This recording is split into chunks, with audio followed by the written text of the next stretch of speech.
Okay, very good morning to one and all present here today. I, Pranam Nair, deem it a great privilege to welcome you all to the NEETI talks on judicial review in a democracy, organized by the NEETI Forum of JSS Law College Autonomous, Mysuru. At the outset, I wholeheartedly welcome Honorable Mr. Justice Devan Ramachandran, Judge, High Court of Kerala, and all the dignitaries on and off the dais who have gathered here today. Let us seek the divine blessings of the Lord Almighty with an invocation song by Ms. Kriti Kela of second semester BBA LLB. Over to you, Kriti.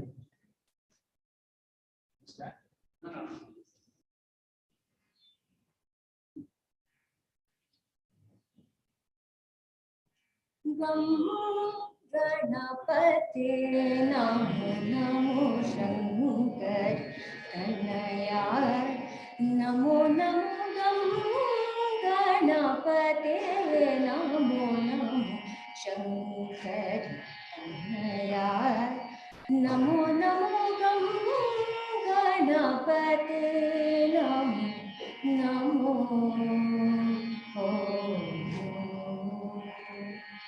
पंकजासनादिवन्दित भक्तार्ति हरणमुदित कुङ्कुमाभं गुणनिधे Harikesh Kumara मन्दारकं गणपते Namo Namo Shankar Tanaya Namo Namo गणपते Namo Namo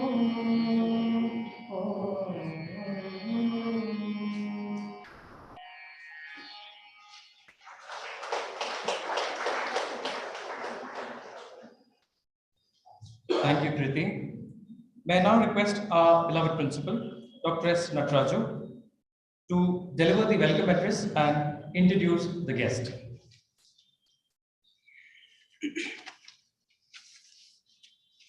Hello, Namaskara. Good morning to one and all.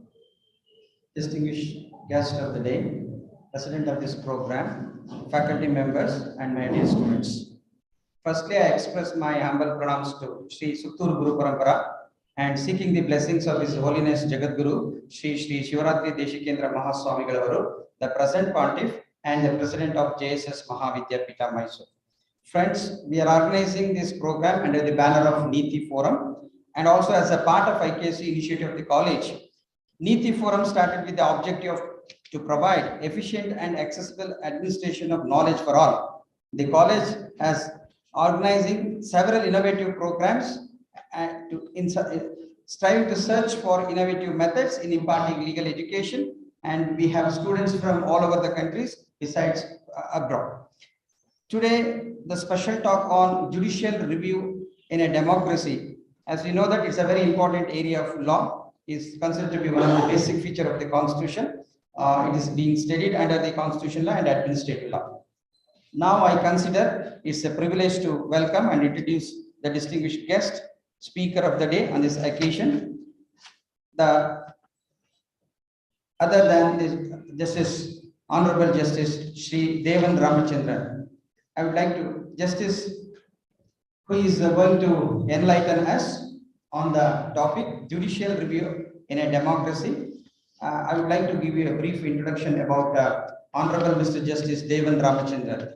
Honorable Mr. Justice Devan Ramachandran, Judge of High Court of Kerala, who is known as for his judgment that impacted the public life, was born on 19 March 1968 in Ernakulam. His lordship obtained his law degree from Maharaja's Government Law College, Ernakulam, and enrolled as an advocate in 1991 and started his practice in the chambers of his father, Mr. M.P.R. Nair, who was a barrister-in-law, Middle Temple, London, and a senior advocate.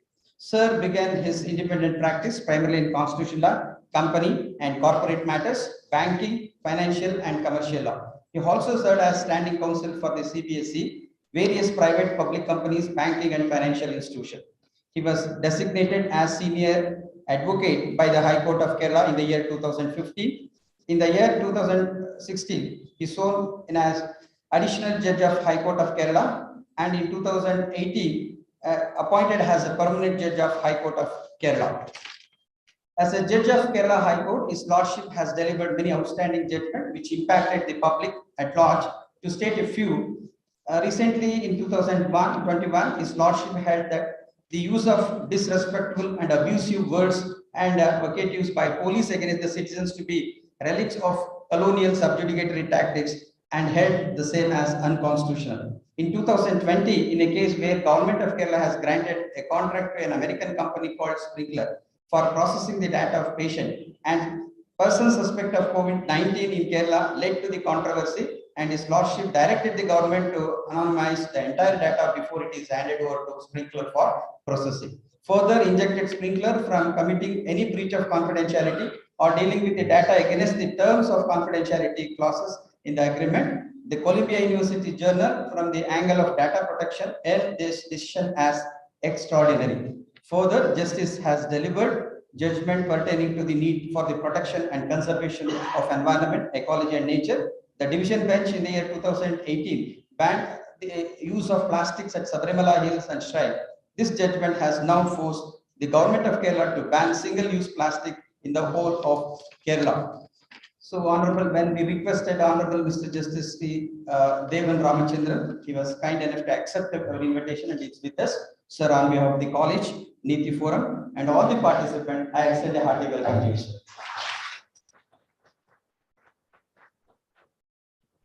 Thank you so much. I've been getting this regularly after these.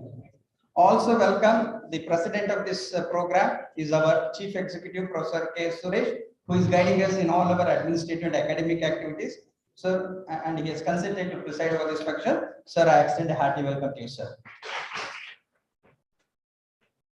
Another special guest is eminent Professor Nikhil Moro. He is from Kansas State University, USA. I extend a hearty welcome to you and other the office bearers, police staff. Also extend a warm welcome to all our faculty members, staff, the coordinator of this NEETI forum, the students, and all the participants who are assembled here. I thank one and all. I welcome one and all. Thank you. On behalf of the NEETI Forum and JSS Law College Autonomous, we also welcome our beloved principal, Dr. S. Nataraju Devan.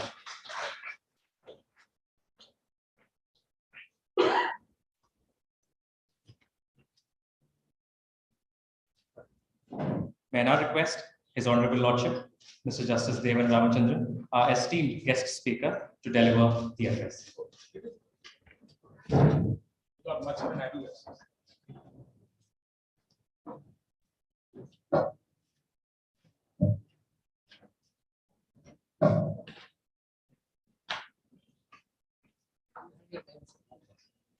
What's the upper limit? I think the students are going to faint. Good morning, everybody. That's good. Thank you so much. It's always very, very exciting when I'm asked to speak at a law college. You know, I'm looking at the next generation of lawyers and judges. And what I see today certainly augurs well for the nation. You're all brilliant. You're all doing extremely well. I'll try and not destroy whatever you've gained until today. Now, the topic that has been asked to put to me, before that, your principal has been very, very kind to me. When you were speaking about me, I was literally turning back to see whether he was really talking about me. Many things which I don't remember. He has been so kind to me. When I was invited to speak here, I mean, Pranoy has been trying his best for the last maybe a couple of months now. I've had so many other commitments, so I needed a weekend where I could be completely free. So this was one of those weekends, and I accepted because I've heard of JSS so much. Some of your students interned with me. They were all really, really brilliant. Their aptitude and their sagacity was something that was very impressive. At least two of your alumni was they did their junior associateship with me when I was a lawyer. So I've heard so much about JSS. So when Pranay called me, then I had no other option. I had to come. It was only a time, the slots that I had to verify and make myself free. Mysore is a beautiful city. I know many of you are from Mysore. This is only my second visit to Mysore, very strangely. Though I've been to Bangalore, I don't know how many times, 40, 50 times in my life, I don't know. But this is my second visit to Mysore. And the first was, if I'm not mistaken, about 15 years ago or 10 years ago, about a decade ago. The city hasn't changed much. It is still as beautiful as I saw it last time. Clean. It's becoming slightly bigger. And yesterday they were telling me that Mysore is trying to be the next Bangalore. I really hope not. Let Mysore be Mysore. Let us not become Bangalore. Beautiful city, very beautiful city. But then I beseech you, come and see my city, Kochi, the queen of the Arabian Sea, as beautiful or perhaps better. So that's the advertisement for my city now. Now, the topic I've been asked to speak, judicial review in a democracy. Is that how you word it? I'll just flip it. There can be no democracy without judicial review. And I'll explain to you. You know, very interestingly, judicial review in India comes out of the Article 13 of the Constitution. I think you are all studying Constitution. Don't treat this as a pedantic lecture. I'm not one of you lecturers, so be open with your reactions. I'll be looking for reactions and you can all opt in. So our judicial review comes out of an Article 13 of the Constitution. All right. Thankfully, the Constituent Assembly, which was chaired by Ambedkar, did not have triskaidekaphobia, no fear for 13. So they put judicial review in 13, Article 13, and take it from me, that is a backbone of the Constitution and our polity and nation.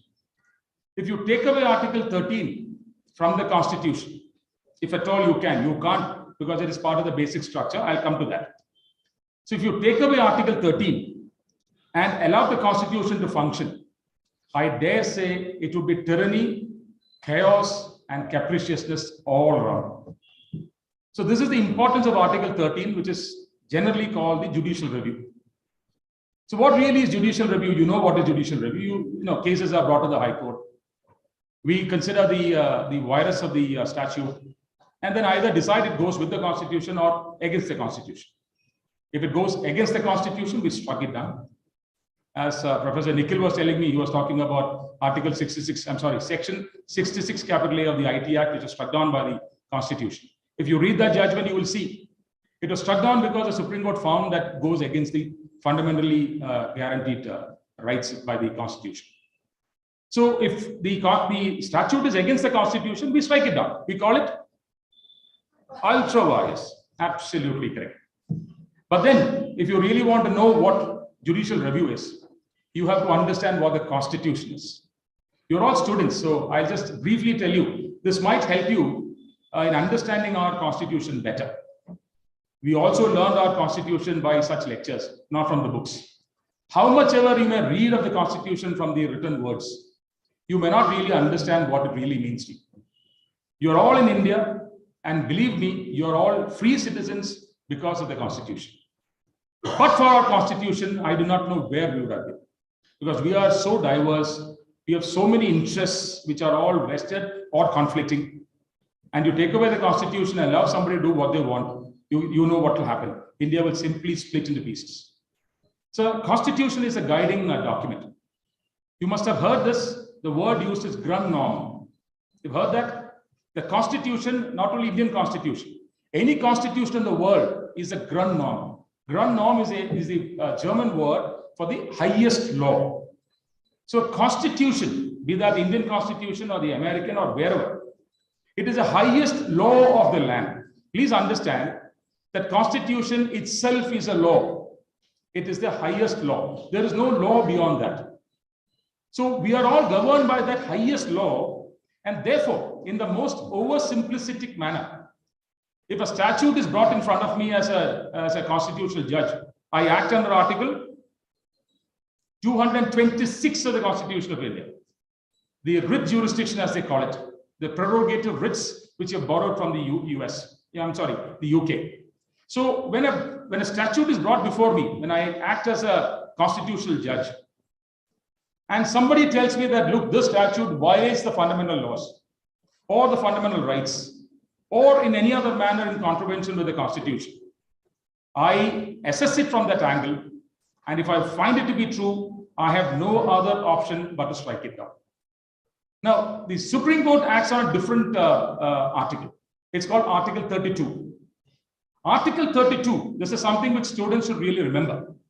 Please understand that Article 32 comes under which part? Part 3. So Article 32 itself is a fundamental right.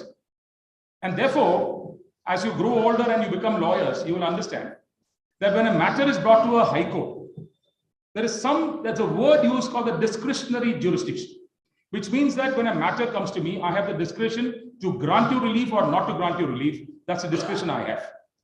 That's because Article 226 is not within the fold of Part 3. It is not a fundamental right. But that does not make it less powerful. I'll tell you why. I would say that Article 226 is more powerful. But then Article 32 is within Part 3. It's a fundamental right. And therefore, the Supreme Court does not get the discretion that we have. It has to act.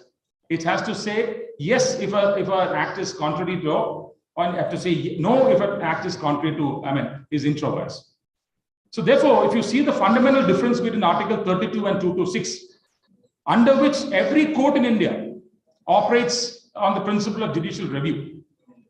If you are the difference between Article 32 and 226, this is not something that you will read from the books generally, is that 32 is a fundamental right while 226 is not. But then you invoke Article 32 when there is a violation of the rights under Part 3. But you can invoke Article 226 not merely for violation of Part 3, but for any other law, any other part of the Constitution, any other statutory right you have. So in that sense of the meaning, Article 226 is far more powerful. It's far more expansive. Our jurisdiction is far more unlimited than the Supreme Court. So this is the basic cornerstone of what is known as a judicial review. But then if you really want to understand what judicial review is, there are certain interlying, interdependent, and playing concepts. One is called the separation of powers. You've heard about that? Separation of powers, I think you are studying it now. You would have possibly heard the name of Montesquieu, of course. You heard it. But how many of you know the book that he has written? Huh? Esprit de loi.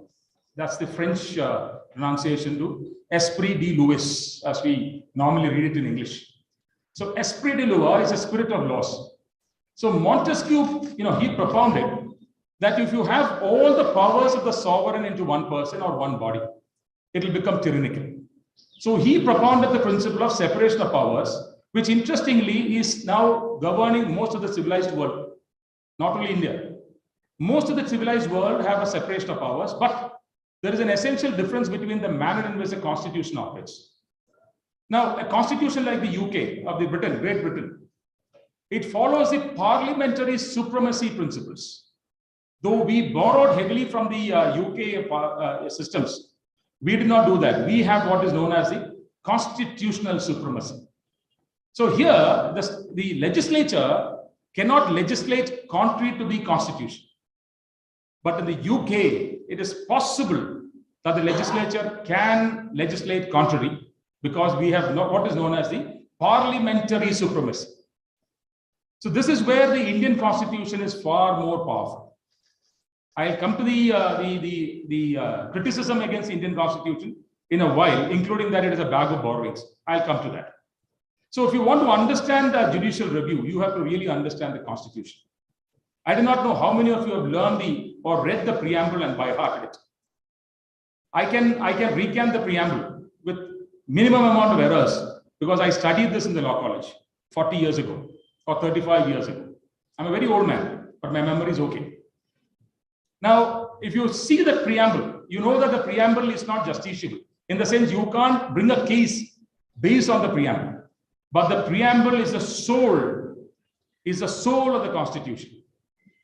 You know, if you don't take me amiss, I'll tell you, if you call the Constitution to be the horoscope of the nation, the preamble is that first, that the thing that you see in the horoscope with 12 houses and all that, all the Kundali or whatever you call it. Yes. So that is the importance of preamble. Now, the preamble, you can't take it lightly, because if you read the preamble correctly, few words, very few words, but it defines the Constitution unlike any other document you can get. Can we just start with the preamble? Can you help me go through? All right. We, the people of India, having solemnly affirmed into sovereign, socialist, secular, democratic republic. I'll give you a small, I'll tell you how I learned that. I learned it as SSDR. Very easy for me. Triple S is triple S. DR is Devan Ramachandran. So I learned it that way. It's very easy. Triple SDR, sovereign, socialist, secular, democratic, and republic. So I learned it that way. It still is embedded in my mind. And to secure to all of us what? Justice. Social, economic, and political. It's JSEP. All right? JSEP. Social, economic, political. Liberty of thought, expression, belief, worship, faith, and equality of what? Opportunity and? No, equality of opportunity. So that takes in everything. And then to promote amongst them all fraternity, assuring the dignity of an individual and the unity and integrity of the nation. Now, these are all small words, but read it again. Do you require anything else to live in this world? Nothing. And the funniest part is, the Constitution has not been written with rigid words. It's one of the loosest constitution or document you can see. And mark my words, this was done deliberately. Brilliant move, because by doing so, we can interpret Constitution by the evolving times. Let's go back to the Constituent Assembly. When did it start? It began in 1946 or something. We had 299 members from the princely states and all that. There's some controversy because the Muslim League did not want to join. Forget that. So we had 299 members who worked for nearly 3 years. 2 years, 11 months, 18 days to be precise. Please read the Constituent Assembly debates. I hope you have the library, you have it. And I would beseech the teachers, let the students read the Constituent Assembly debates. Every time you talk about an article, when you see Article 13, see how the Constituent Assembly thought of it. Very, very important. You will understand how the concepts evolved. So these gentlemen, brilliant gentlemen, 299 of them sat tirelessly for 2 years, 11 months and 18 days and brought out the Constitution. If you read the Constituent Assembly debates, you will understand that every word in the Constitution was actually debated and deliberated upon. Every word. It is so remarkable. Please read it. Really, I beseech you, please read it. It is like reading a history. It's a storybook. It's history, beautifully done. So words would be taken out by one of the gentlemen and said, look, this is not the way India should have it. And this is where I'm going to tell you why India is called a bag of borrowings. Now, the Constituent Assembly, before the Constituent Assembly, the thought of a constitution for India emanated from somebody called M.N. Rao. He was a communist leader in 1934 or something. In 1935, the Congress, not the present Congress, the then Congress, the Congress took it upon themselves to have a constitution. So they put a resolution through their plenary sittings in 1935. And then it evolved. We had something called the August offer by the then Mountbatten, the Viceroy in August 1940 or so. We rejected it. We had the Government of India Act of 1935. We rejected it. And we said we need a constitution of our own. And that is how the Constituent Assembly came in. Now, the Constituent Assembly was looking at all the constitutions available in the country, in the world at that time. Now, they found that everything that a human being required could be borrowed or taken, culled out from the other constitutions.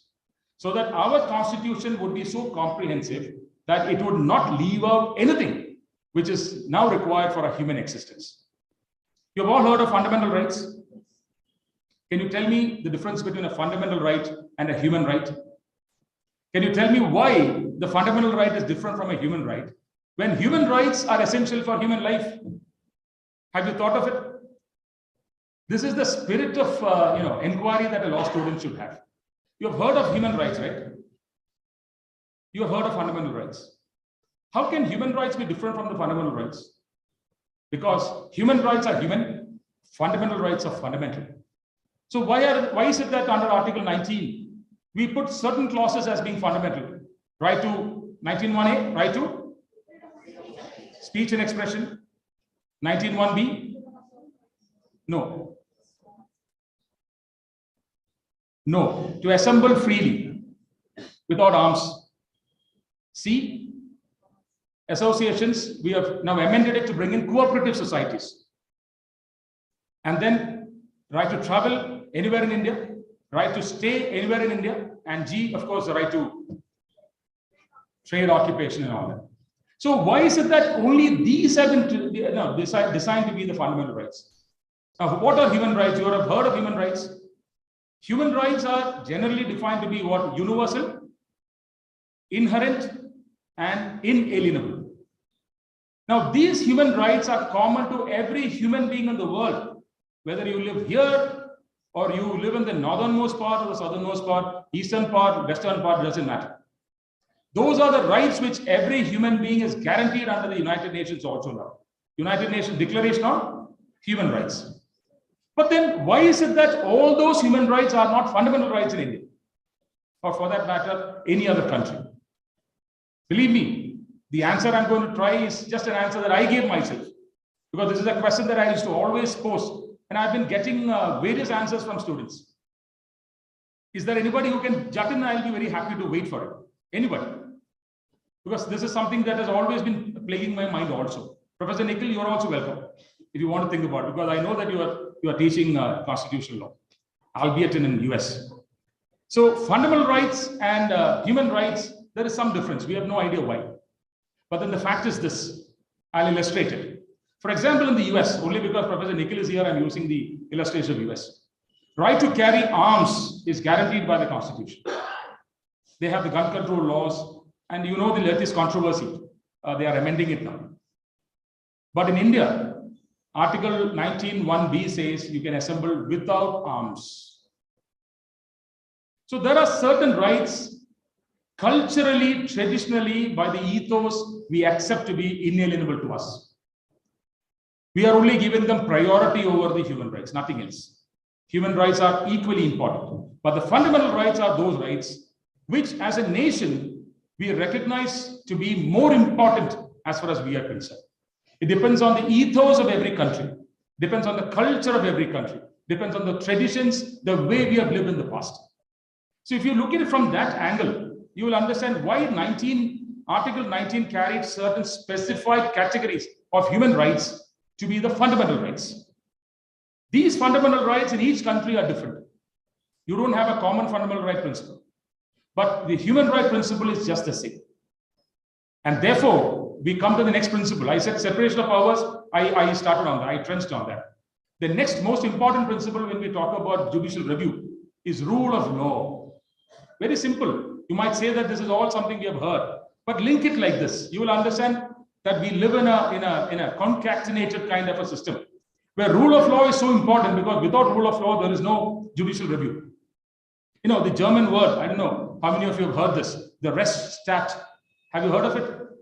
RECHSSSTAAT. Rechtsstaat is a rule of law. It's a state of law.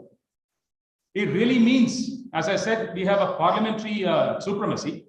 It really means that however high you are, the law is above you.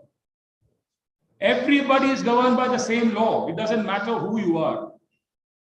I really don't understand why, therefore, we have something called a VIP culture. I have no idea. Because if you follow the Constitution and you understand the Constitution, there can be no VIPs. Every citizen of this nation is a VIP. Now, your principal was kind enough to remind me of a judgment I wrote recently about the police. I don't know if there are Malayalis here. The police in India, in Kerala, you will have identical words used here, I know that. Anybody they see on the street, they will either call EDA or EDI. EDA for men and EDI for women. Highly derogatory. I'm sure you have the equivalent here and your police will be using it. I found it to be extremely obnoxious. It goes against the constitutional ethos because, after all, who is a policeman? He's your servant. He's a public servant. You are the sovereign. Everyone sitting here, everybody on the street, the beggar on the street, the man who does not have a right to life as they might think, is a sovereign. He is the person, as long as you're an Indian, you are bound and controlled by the Constitution. So I therefore, use that, extrapolate to those concepts to say, police cannot use those words that I just mentioned. You can't do that. You have to be polite because you are now talking to your master. Of course, then I am now shifted to another jurisdiction. Things are all the same there. I still find instances of police misbehaving and all that. This is because we don't understand our Constitution. We carry the Constitution in our arms, in books and all. We don't carry it in our hearts. It's now time for us to carry the Constitution in our hearts. Unless we do that, we will never understand what the Constitution is. And the tragedy is, be very truthful, how many citizens know what the Constitution is? How many citizens know what their rights are? They're all struggling to live.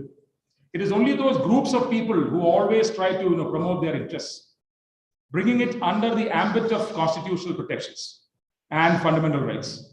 But the vast majority of our citizens still have no access to the enforcement of rights mechanisms. They are all still living without understanding who they are, what they are. This is the tragedy of our times, really speaking. But if you go to any other civilized country, India is certainly one of the most civilized countries, I have no doubt about it. But the tragedy is the way we deal with our systems. It's now time for us to relook our systems. We have to understand that we have one of the finest constitutions of the world. I said that the Constitution was not rigid, or it's not rigid. It is an organic document. It keeps on growing. There are criticisms, I said. One is called a bag of borrowings. I told you why. I don't want to expatiate on that. You're all possibly getting impatient already. But then, you see, look at the number of amendments that have come to the Constitution. Somebody said, that really shows that your Constitution is weak. I said, I'm sorry, sir. Our Constitution is so strong that we can tolerate 105 amendments. We can still tolerate another 1,000 amendments if required. Our Constitution is so tolerant. There are constitutions of the world of countries which have collapsed in 5, 6, 7 years. We have survived 75 years. Our republic is 75, of course, but the Constitution is a couple of years later. But then we have survived 75 years. And imagine the diversity of our nation. Look at the number of languages that you have within a kilometer. Forget about India as a whole. In Mysore, I'm certain you will have half a dozen dialects. I'm sure in your city, you will have people who profess all kinds of faith, all kinds of beliefs. We are all living together. We are all living together. Why? Because we are all governed by the same broad document. It's called the Constitution. And we are all surviving because of Article 13, the right that has been vested on judiciary to review every statute. So what happens really is within that scheme, when a statute is brought out by the legislature, it is brought to the court and we either say it is right or wrong.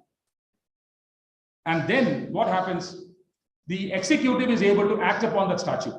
And every action of theirs is then again reviewed by us from the principles of either administrative law or executive action. So once the courts declare a law to be intro-wise, it is according to the Constitution. Then it is for the executive to enforce it or to issue orders. When that happens, they are also brought to us. That generally comes to the High Courts under Article 226. That is why in some of the cases you will see the Supreme Court saying, go back to the High Court and come to us through the other method, which is called the special leave method, where the Supreme Court then declares the law under Article 141 to do complete justice under Article 142. You are not ready for all this. As they say in, I remember that Michael J. Fox movie. Yeah, he takes the guitar and does, very advanced rock or something. And he says, I'm sorry, you're not ready for it yet. You will all be ready for this. You will remember this. Someday you will remember that an old man was standing there and telling you all this. So I'm just drilling it into your brain somewhere in the remote areas of your brain to understand how it's going to work out. You're all lawyers. When you start practicing, these are the principles that will have to guide you. Anything that you do. So there is also a misconception that when you practice criminal law or civil law, you are not governed by the Constitution. Completely wrong. In fact, at Trivandrum in Kerala, I went to speak to the judiciary, the district judiciary and the judges there. So they said, sir, we don't understand the Constitution, how it applies to us. So I said, absolutely wrong, because any citizen is governed by the Constitution. Every time a judge is asked to decide a case, you decide it from the fundamentals and imperatives of the Constitution. See, I can throw out if you are a lawyer, you come to me and I behave with you badly. This is not a personal thing that I'm doing. I'm sitting there as a constitutional judge or as a judicial judge, judicial officer. If I do that, I'm betraying the Constitution. Because when I take a decision on any matter that comes to me, I don't do it on my own conscience. Have you heard of this? It's called the constitutional conscience. It's a collective conscience. So what is wrong to me may still be right to the Constitution. And what is right to me may be wrong in the Constitution. For example, if I'm traveling from US and I think that I must carry a gun to save myself, that is not what our Constitution says. So what is right to me may not be right in the Constitution. Therefore, I cannot judge, I cannot decide with my personal subjective evaluation. It has to be done from that large angle called constitutional imperative. This is where the jurisprudence with respect to human rights, rights of people, privacy rights, and all that have now evolved, because under Article 21. Look at the way the Constitution is worded. Look at the way it is structured. I said Article 12, it's the state. It defines what a state is. You know that, right? And this is the one article that you will use as lawyers in any high court. Because the first question a judge may ask you is, how can you maintain a writ petition against a respondent? So your answer would generally be, well, it is a state under the ambit of Article 12. And therefore, a writ certainly can lie.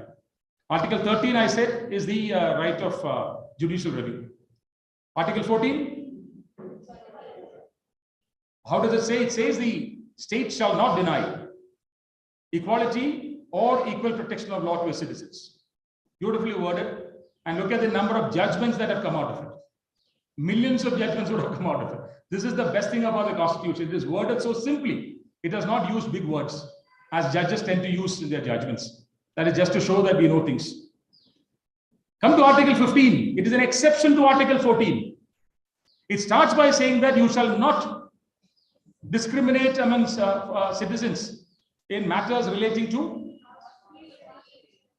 And if you see 15.2 or 15.1, I may be wrong. My memory is slightly fading. You will see the words used as wells, ghats, and all that.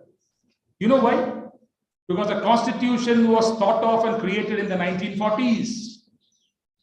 The Constituent Assembly was dealing with the Constitution in the background of our system in that time. Imagine 50, 70, 80 years ago.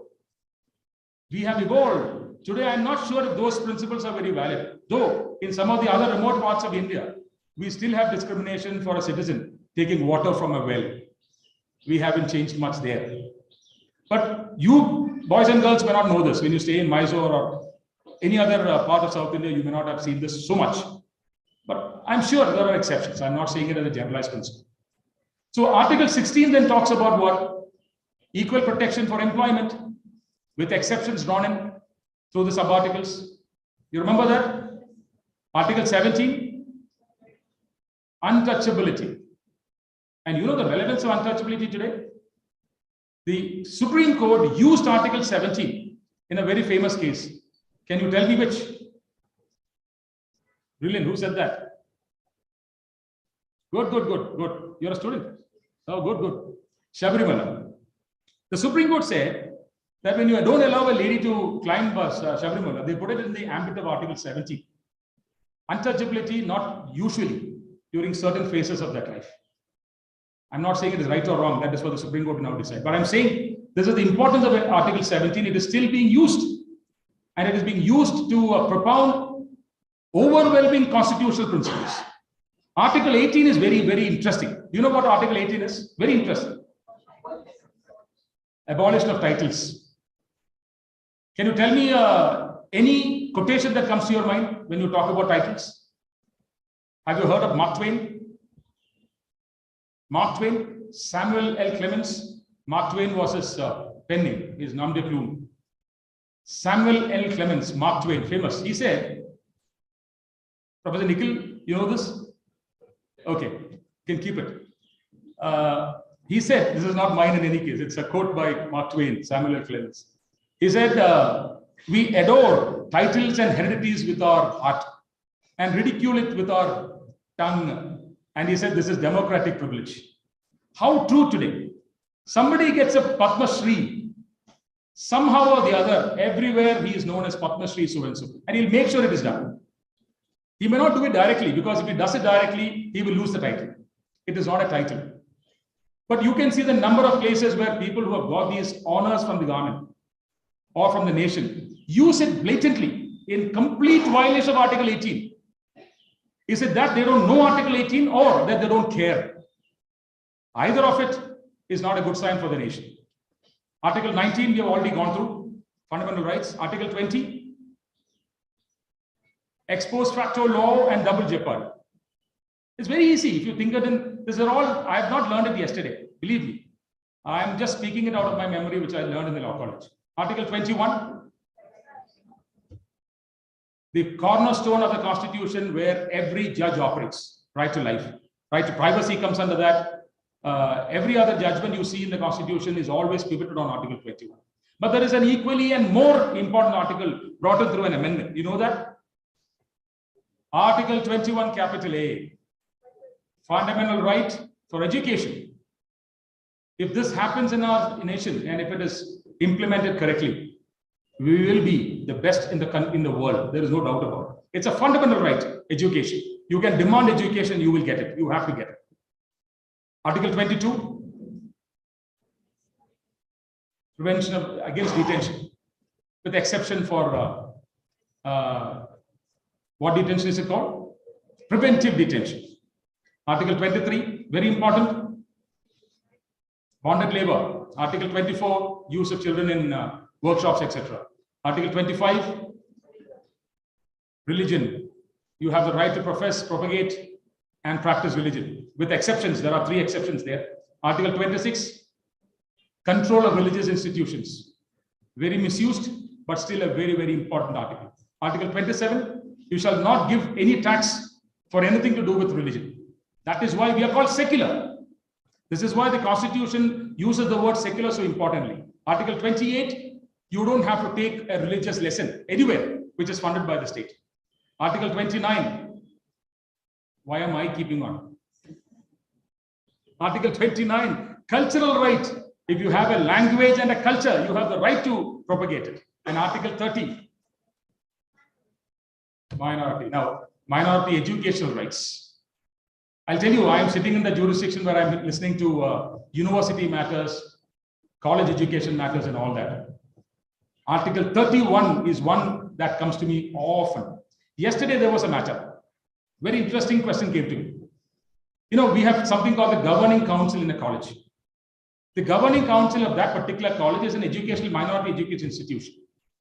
Now, there is a statute which provides that the governing council shall have a nominee of the government and that of the university.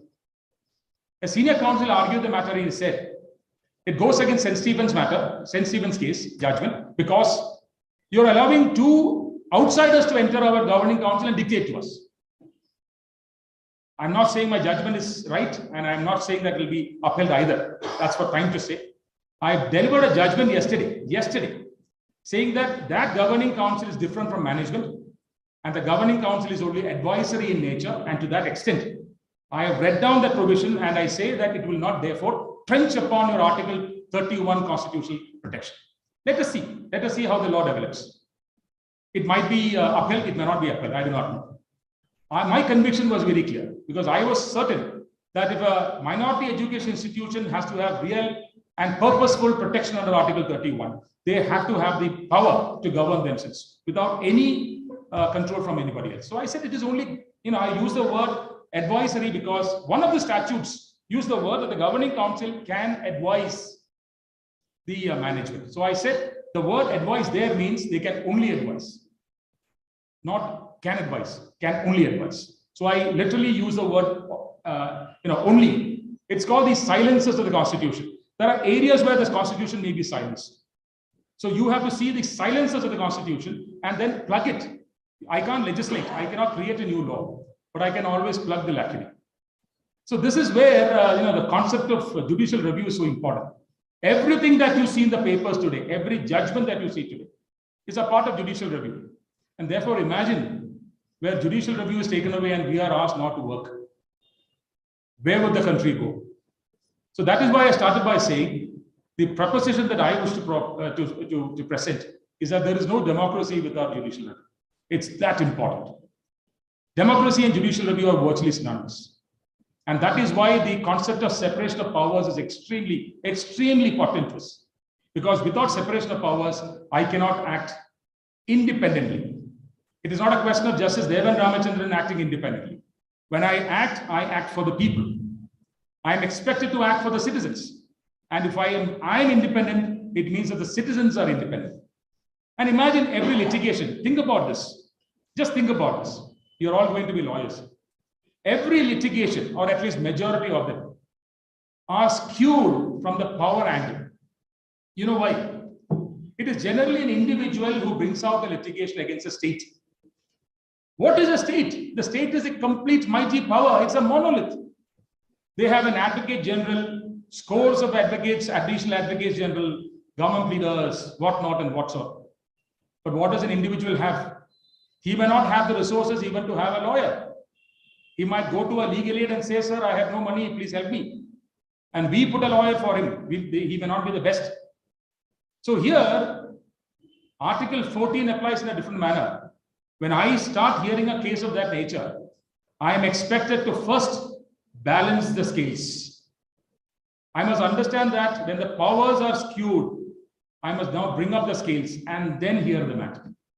It's a very complex procedure. This is where sometimes I am also accused of this. They call it judicial activism. I beg to differ. There is nothing called judicial activism. It is either judicial impropriety or judicial constitutionality. When you act within the Constitution and you do what is required to ensure that a citizen gets his due, that is not activism, but that is constitutionality. It's my constitutional obligation. I act without fear or favor. But if I act on my own, I act on a subjective evaluation, on a subjective predilection. That is not really a judicial activism. That is wrong, completely wrong. So this is where the constitutional morality, the concepts of constitutional conscience and all that comes. These are the things which I would expect, or I would request all of you. You're all young enough to be my children. I would request all of you to read Constitution from this angle. Go to your library and see the constitutional debates. Wonderful, believe me. See the way debates were done in those days. Now, recently, I went to a program to commemorate the birth anniversary of Shankaracharya. It's same as your guru, who is your ultimate guru here. Shankaracharya was known to be the best debater. He would win not by force or by hate.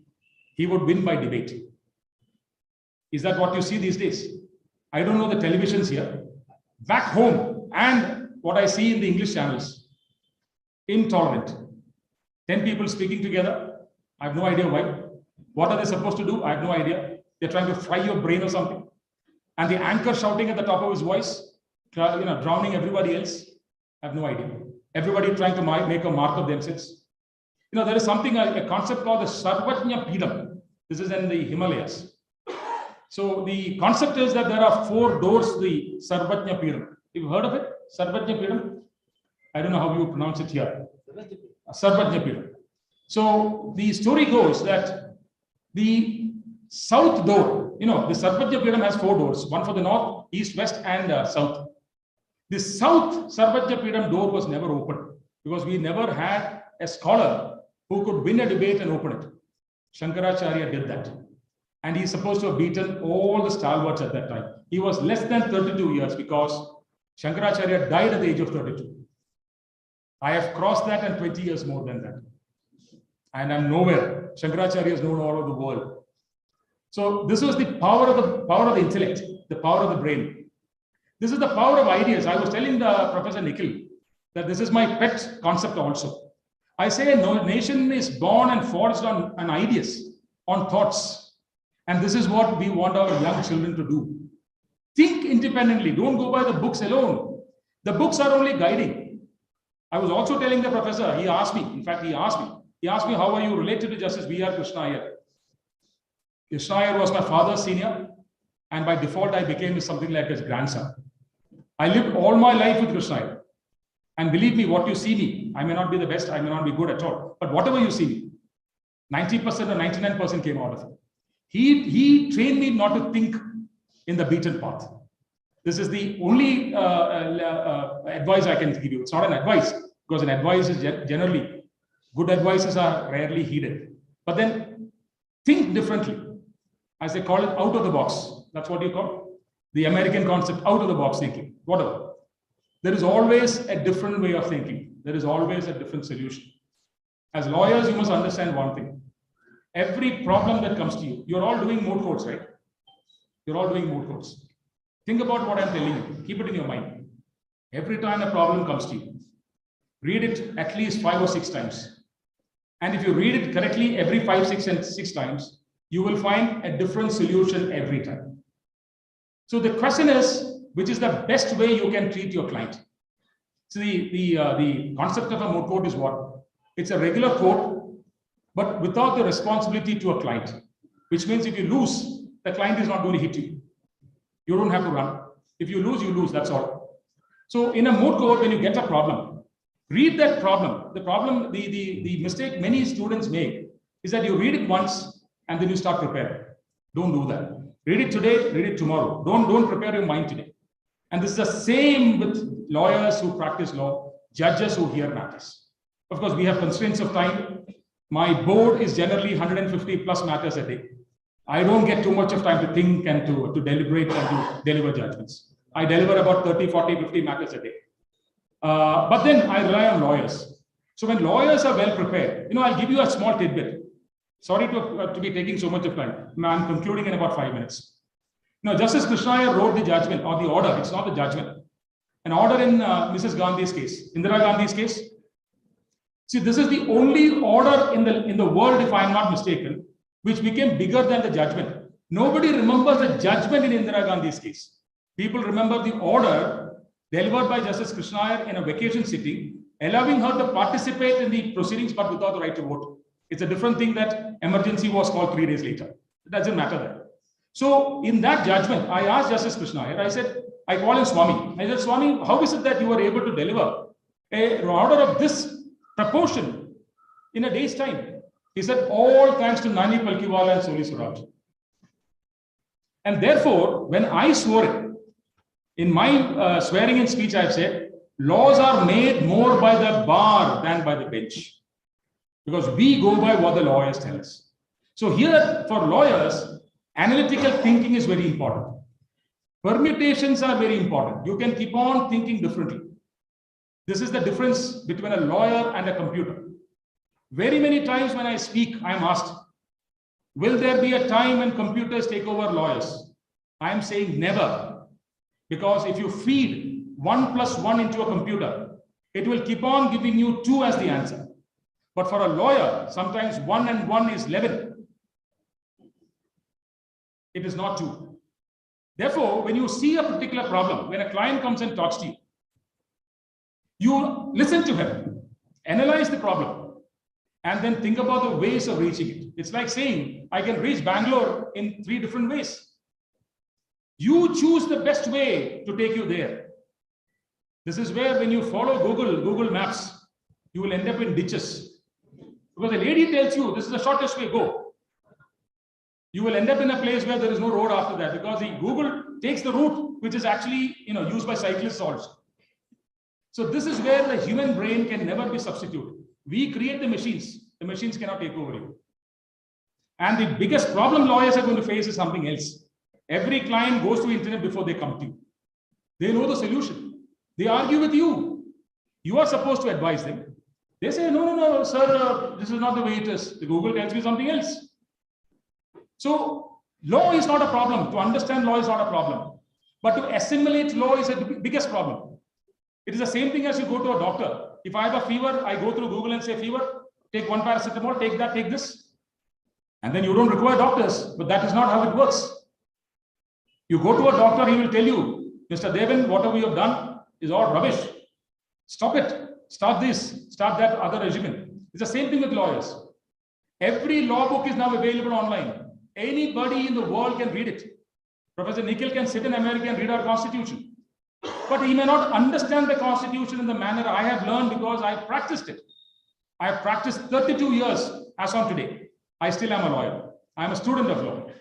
I have practiced 32 years. I enrolled in the year 1991, 31 and a half years, in fact. So I have practiced it so long, I do not know the constitution even today. I am trying to learn even now. Every day in my career as a judge, I see new facets of the constitution. And believe me, as a lawyer, I would have done, I do not know, maybe 20,000 cases or whatever. But as a judge, in the last 6 years, I've done 35 to 40,000 cases. And this is the wealth of knowledge that I get. When lawyers contribute, the problems that I face, the permutations that are brought to me, this is where in the law college that you must put the seeds of that growth.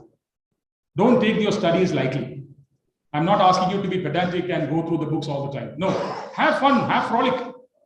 But understand that the concepts of law are not something that you see from the books. It has got a human angle. Everything that you do in law has to do with human. This is the biggest challenge that a lawyer will face. Because every client who comes to a lawyer comes because he has no other option. I might even go to a doctor, but I wouldn't dare go to a lawyer. This will be the last refuge, the lastest refuge to go to a lawyer. So when somebody comes to you with that kind of a problem, it is for you to analyze the problem, to understand what its problems are, what its issues are, and then govern it with your intellect. That is why you must now be far higher than an ordinary citizen or a professional. Lawyers have a great responsibility. This is something that we have been forgetting. There was a time when merely being a lawyer would get you the respect from the society. I know it's a far cry now, but let us bring it back. You should be the next generation, because when we talk about generation, we talk about 25 years. Every 25 years, there is a change of generation. After I studied law, there has been 2 generations now. The first is 25, the next is 25.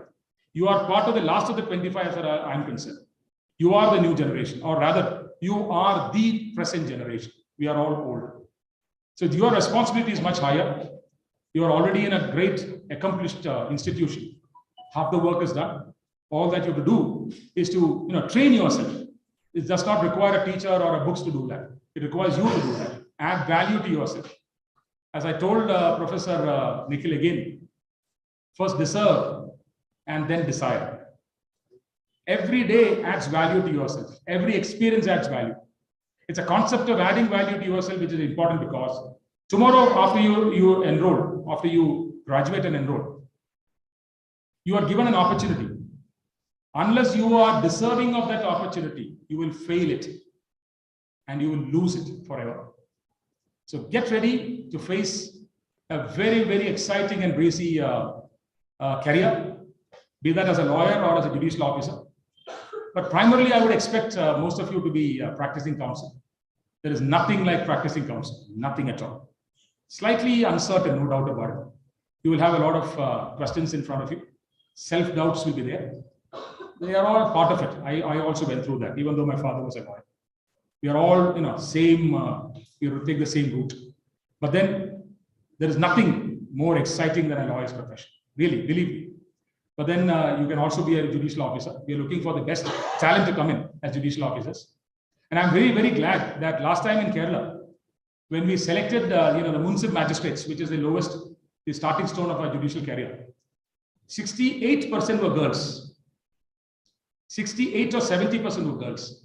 I'm absolutely thrilled because in another 15-20 years, we will have majority of girls, women on the bench of High Court also. But these are the people who come in.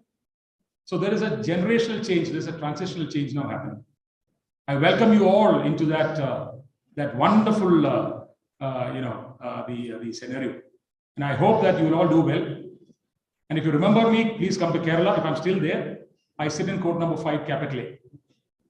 You're welcome to join in. You can do it. I do a hybrid system. So when you enroll, are there anybody here who enrolled with me? I'm sorry, you interned with me? Not yet. So I have requested those students also to practice in Kerala also once in a while, or join through the hybrid version. I sit in a full hybrid court seat. So you can join in online or physically or whatever you want to do it. Thank you for the time. Thank you for the patience. Thank you for not booing me. Wonderful to see all of you. Have a great morning. Yes, it's still there. I just taken about an hour and hope to see you all very, very soon. Thank you so very much. Thank you.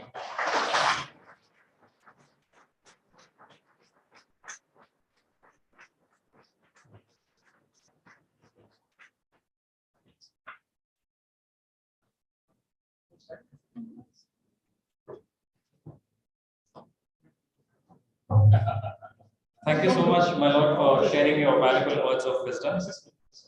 May I request our Chief Executive, Professor K. Suresh, to present a memento to our beloved Chief Guest.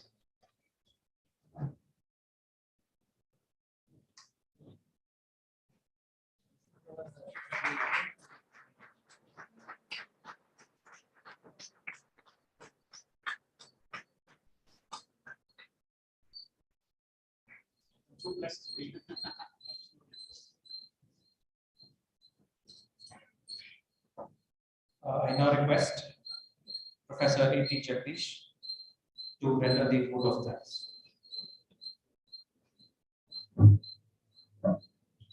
Good morning. It gives me an immense pleasure to propose this vote of thanks. First of all, I would like to thank Honorable Mr. Justice Devan Ramachandran for delivering a thought-provoking lecture. On behalf of JSS Law College, I wholeheartedly thank you, sir.